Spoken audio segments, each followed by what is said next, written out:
Assalamualaikum warahmatullahi wabarakatuh. Nama saya Tiara Ermelia.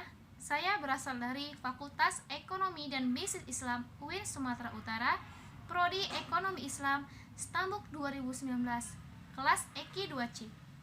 Tujuan saya membuat video ini adalah saya ingin membahas salah satu materi dari mata kuliah Ekonomi Mikro Islam. Dan mata kuliah ini dibimbing oleh dosen saya yang bernama Imsar MSI. Nah, di mata kuliah ini saya akan membahas materi yang berjudul elastisitas. Dalam elastisitas ini, saya akan menjelaskan beberapa poin penting. Poin yang pertama tentang definisi dan jenis-jenis elastisitas. Yang kedua tentang elastisitas permintaan. Yang ketiga tentang elastisitas dan total penerimaan. Yang keempat tentang faktor penentu tingkat elastisitas. Yang kelima tentang manfaat dari mengetahui nilai ED. Dan yang terakhir adalah elastisitas penawaran. Nah, saya akan menjelaskan poin pertama tentang definisi dan jenis-jenis elastisitas. Elastisitas adalah suatu ukuran sensitivitas dari suatu variabel terhadap variabel lainnya atau persentase perubahan pada suatu variabel sebagai reaksi atau 1% perubahan lainnya. Jenis-jenis elastisitas itu ada 5. Yang pertama adalah elastis, yang kedua ada inelastis, yang ketiga ada uniter, dan yang keempat ada inelastis sempurna, dan yang kelima adalah elastis sempurna. Yang pertama, permintaan yang elastis. Permintaan dikatakan elastis jika perubahan harga suatu barang menyebabkan perubahan permintaan yang besar. Yang kedua adalah inelastis. Permintaan dikatakan inelastis jika perubahan permintaan lebih kecil daripada perubahan harga. Tiga adalah permintaan uniter. Permintaan dikatakan uniter jika perubahan permintaan sebanding dengan perubahan harga. Permintaan dikatakan inelastis sempurna jika perubahan harga tidak mempengaruhi sama sekali terhadap jumlah barang yang diminta. Kelima adalah elastis sempurna. Permintaan dikatakan elastis sempurna jika pada tingkat harga yang sama, jumlah barang yang diminta berbeda-beda. Nah, sekarang kita sampai ke poin kedua tentang elastisitas permintaan. Elastisitas permintaan adalah pengaruh perubahan harga barang terhadap besar kecilnya jumlah barang yang diminta. Elastisitas permintaan ini dibagi menjadi 3 konsep. Konsep yang pertama adalah elastisitas harga permintaan. Yang kedua adalah elastisitas pendapatan.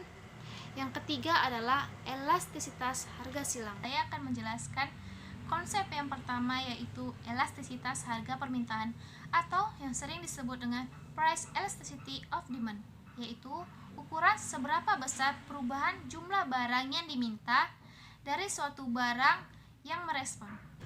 Elastisitas harga permintaan dapat menggunakan 2 metode rumus. Yang pertama adalah persentase perubahan jumlah barang yang diminta.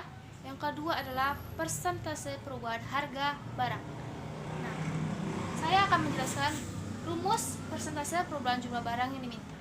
Rumusnya adalah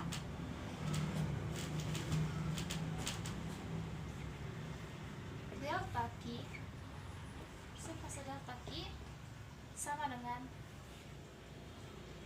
Q2 dikurang Q1 per Q1 dikali 100%.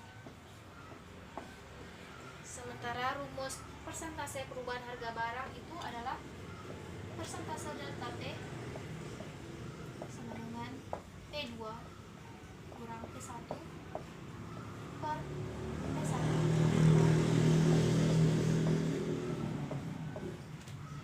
Dapat disimpulkan bahwa rumus elastisitas harga permintaan itu adalah ED sama dengan persentase delta Q per persentase delta T. Berikut inilah rumus elastisitas harga permintaan. Konsep yang kedua adalah elastisitas pendapatan atau sering disebut dengan income elasticity of demand, adalah perubahan permintaan akibat perubahan pendapatan. Nah, rumus elastisitas pendapatan itu adalah ED sama dengan persentase perubahan permintaan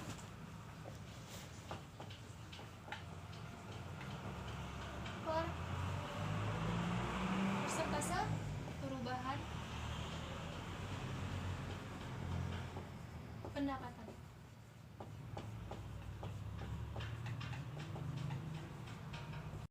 Nah, konsep yang terakhir adalah elastisitas harga silang atau sering disebut dengan cross price elasticity of demand, yaitu menunjukkan hubungan antara jumlah barang yang diminta dengan perubahan barang-barang lain yang mempunyai hubungan terhadap barang tersebut. Elastisitas harga silang adalah persentase perubahan jumlah barang X per persentase perubahan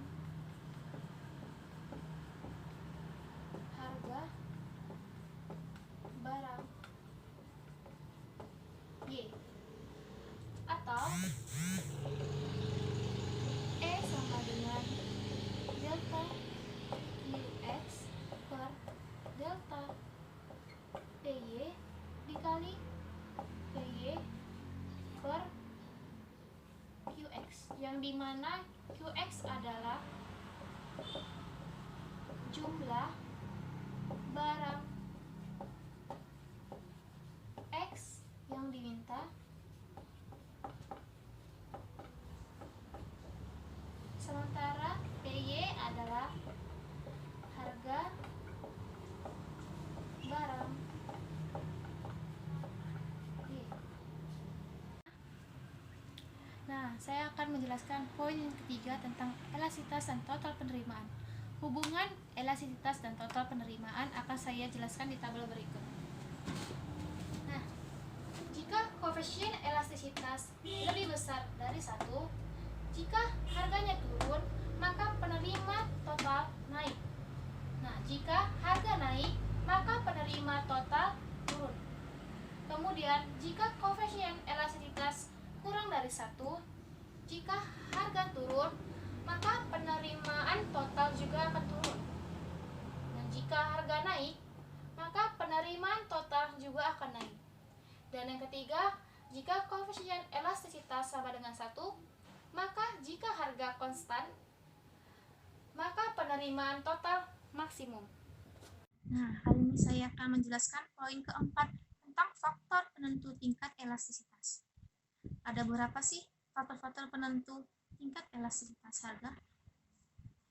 Faktor-faktor penentu tingkat elastisitas harga itu ada 3. Yang pertama adalah banyaknya jumlah barang pengganti yang tersedia. Suatu barang mempunyai banyak barang pengganti, maka permintaan cenderung untuk bersifat elastis. Yang kedua, jumlah pemakai. Semakin banyak jumlah pemakai, permintaan akan suatu barang bersifat inelastis. Yang ketiga adalah persentase pendapatan yang dibelanjakan.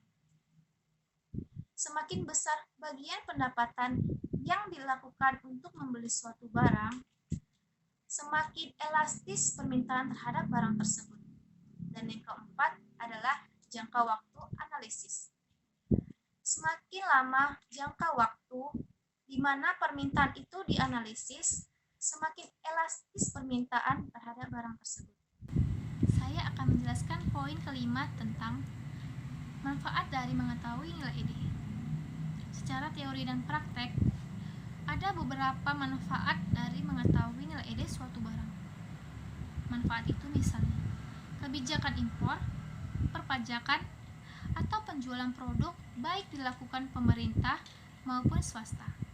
Saya akan menjelaskan yang pertama tentang kebijakan impor. Dalam hal ini, pemerintah berkepentingan mengendalikan impor. Seandainya suatu negara mengimporkan suatu barang yang tingkat elastisitasnya diketahui, maka segera diambil kebijakan terus impor dan stok. Yang kedua, tentang perpajakan. Nah, bila diketahui bahwasannya permintaan atas suatu produk bersifat elastis, maka pemerintah relatif tidak meningkatkan pemungutan pajak atas barang tersebut. Sebaliknya, jika bersifat inelastis, maka pemerintah cenderung meningkatkan pemungutan pajak atas barang yang dimaksud. Yang ketiga adalah strategi dan penentu harga atas barang. Produsen dalam meningkatkan hasil penjualan dan penerimaan akan seoptimal mungkin mendapatkan keuntungan yang dicapai. Sampailah kita di poin terakhir tentang elastisitas penawaran. Apa sih elastisitas penawaran itu? Elastisitas penawaran sering diartikan sebagai perbandingan persentase perubahan kuantitas barang yang ditawarkan dengan persentase perubahan harga barang itu sendiri. Ada berapa sih macam-macam elastisitas penawaran? Macam-macam elastisitas penawaran itu ada 5 macam. Yang pertama adalah penawaran inelastis sempurna. Penawaran inelastis sempurna terjadi jika tidak ada perubahan jumlah yang ditawarkan meskipun ada perubahan harga. Koefisien IS-nya sama dengan 0. Yang kedua adalah penawaran inelastis. Penawaran inelastis terjadi jika perubahan persentase jumlah yang ditawarkan relatif lebih kecil dibandingkan perubahan harga. Koefisien IS-nya lebih kecil 1. Yang ketiga adalah penawaran uniter. Penawaran uniter terjadi jika perubahan harga pengaruhnya sebanding dengan perubahan kuantitas barang yang ditawarkan. Koefisien IS-nya sama dengan 1. Yang keempat adalah penawaran elastis. Penawaran elastis terjadi jika perubahan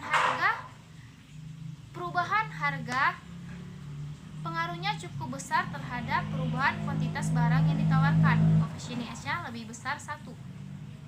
Dan yang terakhir adalah penawaran elastis sempurna. Penawaran elastis sempurna terjadi jika ada perubahan jumlah yang ditawarkan meskipun tidak ada perubahan harga. Koefisien IS-nya sama dengan tak terhingga. Nah, segitulah video dari saya tentang elastisitas. Semoga apa yang saya sampaikan dapat bermanfaat untuk kalian semua. Mohon maaf jika ada kesalahan, karena kesempurnaan hanya milik Allah Subhanahu wa Ta'ala. Saya Tiara Ermelia mohon undur diri. Wassalamualaikum warahmatullahi wabarakatuh.